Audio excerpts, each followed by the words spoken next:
नमस्कार सर्वांना. आपण बघत आहोत स्मार्ट गृहिणींसाठी खास अशा किचन टिप्स. Tips number 1. तुळशीच्या बियामध्ये भरपूर प्रमाणात व्हिटॅमिन के असतात. ज्यांना डोळ्याची समस्या आहे त्यांनी तुळशीच्या बिया खाव्यात.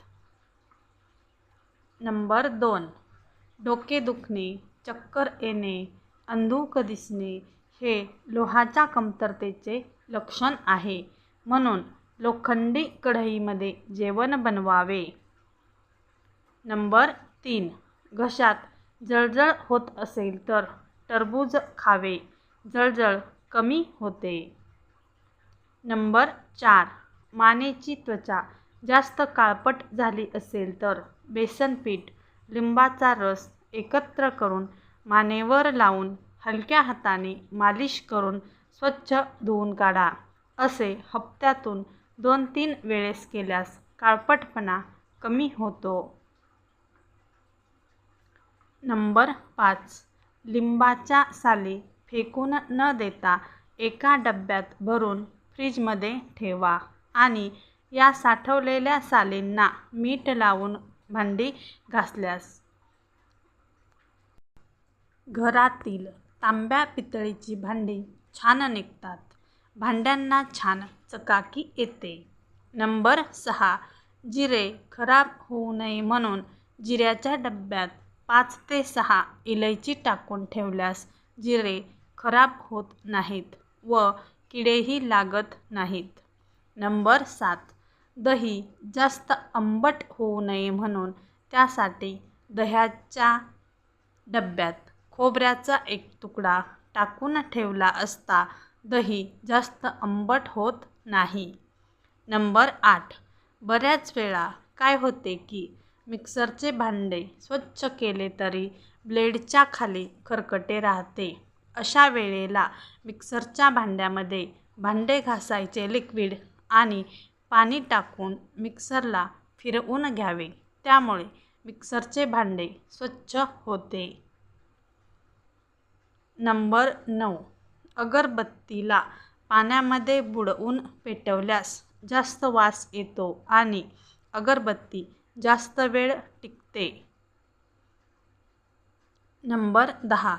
तोंड कोरडे पडत असेल किंवा पुन्हा पुन्हा तहान लागत असेल तर गूळ आणि पाणी मिक्स करून तयार झालेले गुळाचे पाणी प्यावे. नंबर 11. केळी घालून शिरा करायचा असल्यास तुपातच केळ्याचे काप तळावे. मऊसर झाले की त्यात रवा टाकून नेहमीप्रमाणे शिरा करावा. त्यामुळे केळीचा चांगला वास येतो आणि कापही काळे पडत नाहीत. नंबर 12. कधी-कधी खिचडी भांड्याच्या बुडाला लागते तेव्हा लगेचच परातीत गार पाणी टाकून ते भांडे त्यात ठेवून द्यावे. म्हणजे चिकटलेला भाग निघून येतो. नंबर 13. हरभरा डाळ दळून आणताना नेहमी हलकीशी भाजून मग दळून आणावी. त्यामुळे पिठापासून बनवलेला कोणताही पदार्थ बाधत नाही. नंबर 14. किचनमध्ये दिसेल अशी एक पाटी लावावी. घरातील एखादी वस्तू संपली तर त्यावर आपण लिहून ठेवू शकतो आणि बाहेरून येताना ती वस्तू आपल्याला लवकर लक्षात राहते. त्यामुळे आपला वेळही वाचतो आणि गोष्टीही पटकन लक्षात राहतात. नंबर 15. कधी-कधी दूध आपल्याकडून नासते तर तेव्हा नासलेल्या दुधातील पाणी ओतून घ्यायचे आणि जो घट्टसरपणा राहतो त्यामध्ये थोडी साखर व मिल्क पावडर टाकून कढईत छान परतून घ्यायचे.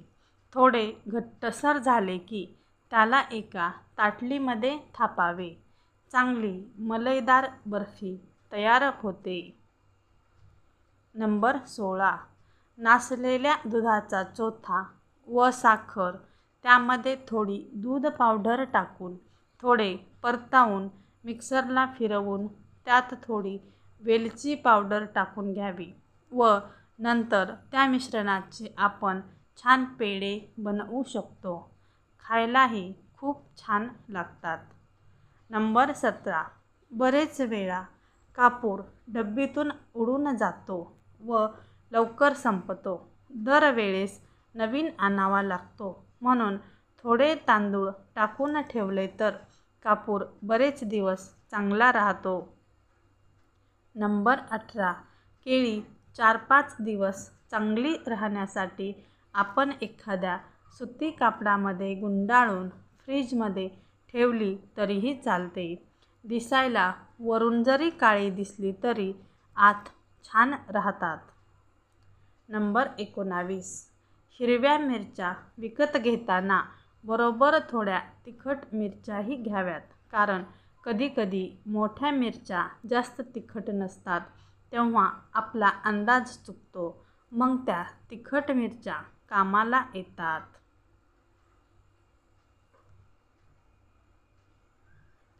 व्हिडिओ आवडला असेल तर व्हिडिओला एक लाईक नक्की करा.